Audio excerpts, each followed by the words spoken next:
What's going on, vinyl community? Welcome to another video with the Record Spinner. In today's video, I'm going to be doing an analysis of the Beatles' Get Back, the album that turned into Let It Be. So with the 50th anniversary of Let It Be upon us this year, it seemed appropriate to shine a light on this rather fascinating part of the Let It Be story. This video will go into detail about the original intentions of the Get Back album, the reasons why it never came to fruition, and its history of being leaked out into the public before the release of Let It Be. So enough of the chit chat, let's jump into what this video is all about. In January 1969, the Beatles embarked on a project that would have propelled them back into the realm of live performance in an attempt to get back to their roots, hence the original title of the resulting film and album, Get Back. Rehearsals were held at Twickenham Studios and recording sessions were held at Apple Studio. The intent of the project was to film a documentary of the band rehearsing an album's worth of new material and performing it live in front of an audience for an album. The performance that became the climax of the film was the rooftop concert held on the roof of their Apple headquarters on Savile Row.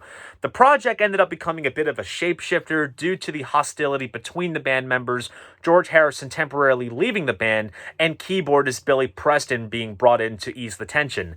Instead of showing how the band worked as a unit, it showed a band disintegrating. Days after the sessions wrapped up, engineer Glyn Johns had put together an acetate of reference mixes of the songs from the sessions for the band to listen to. By March of that year, John Lennon and Paul McCartney had essentially wiped their hands completely from the project, and they gave Glyn Johns free rein to compile an album from the Get Back sessions. In April, the band had released Get Back as a single, backed with Don't Let Me Down, so the timing seemed ideal to get an album out which featured those songs.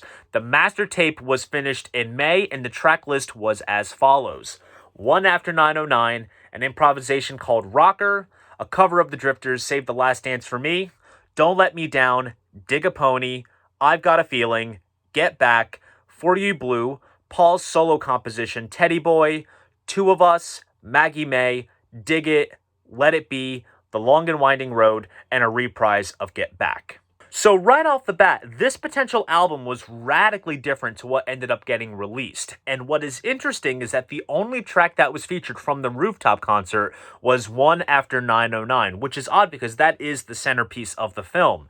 Studio versions of I've Got a Feeling and Dig a Pony were used instead of the live versions, and Glyn Johns had favored more earlier, rougher versions of Two of Us and The Long and Winding Road instead of the more polished versions that were done during the tail end of the sessions.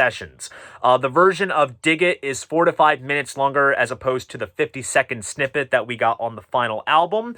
The material that was exclusive to this version were Rocker and Save the Last Dance for Me, which were just little links that connected the main songs. And the idea of these small links connecting the main tracks would ultimately be utilized on the final album, almost giving you this sort of fly-on-the-wall experience of being in the studio with the Beatles.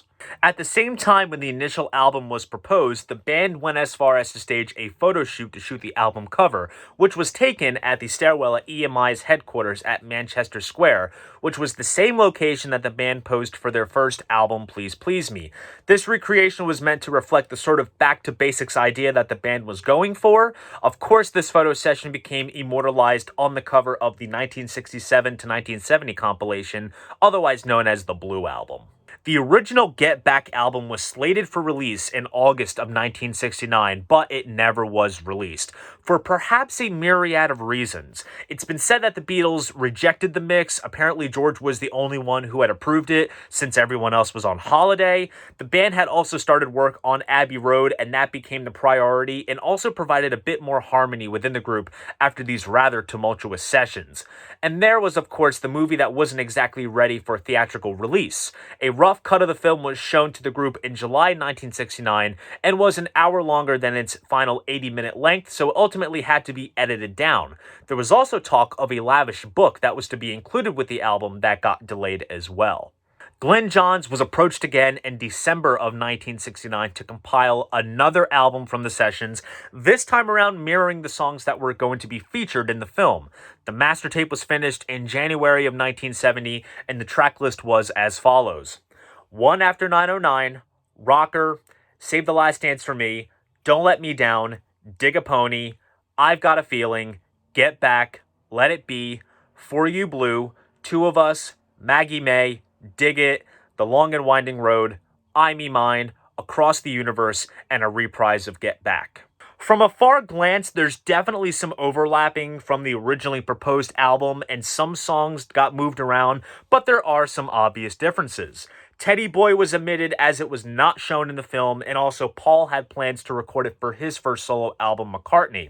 Across the Universe was rehearsed by the band at Twickenham, but the only recorded version that existed dates back to early 1968, which was ultimately released in December of 1969 on the charity album for the World Wildlife Fund. The mix that Glenn Johns did eliminated the female backing vocals and the bird sound effects from the Wildlife album. Then there was also the song I Me Mine, which appears in the movie, a rather infamous scene where George is showing it to the group as John and Yoko dance to it. The only existing recording was from the rehearsals and was not put down to multitrack. So in early January, George, Paul, and Ringo reconvened at Abbey Road to record I Me Mine, which turned out to be the final Beatles song ever recorded. Now, Paul was very vocal about how much he loved the rather straightforward, plain mix that Glenn Johns did. Beatles manager Alan Klein felt that it wasn't good enough, so he brought in Phil Spector to make something of the sessions, and that ultimately turned into Let It Be. Now, considering Phil Spector's production style using the whole wall of sound technique with many layers of production, the thought of his hands dealing with a project of this sort kind of defeats the purpose of what the Get Back sessions had set out to accomplish, particularly the orchestrations that he added to Across the Universe and The Long and Winding Road. Personally, I think they sound beautiful, but you have to look at the context of the album. If it was another Beatles album that was being lavishly produced by George Martin, it would sit rather well, but for a stripped-down affair, not so much. Before Let It Be got a proper release in May of 1970, material from these sessions had already hit the bootleg market. In the summer of 1969, tape copies of Glenn Johns' reference acetate made their way to the United States and were being broadcasted by radio stations, particularly Boston's WBCN. A listener of the station recorded the broadcast, and by the end of 1969, a bootleg called Come Back was on the market, which used that off-air recording. It even got to a point where other stations would broadcast these recordings and were stating that they were from a release called Come Back.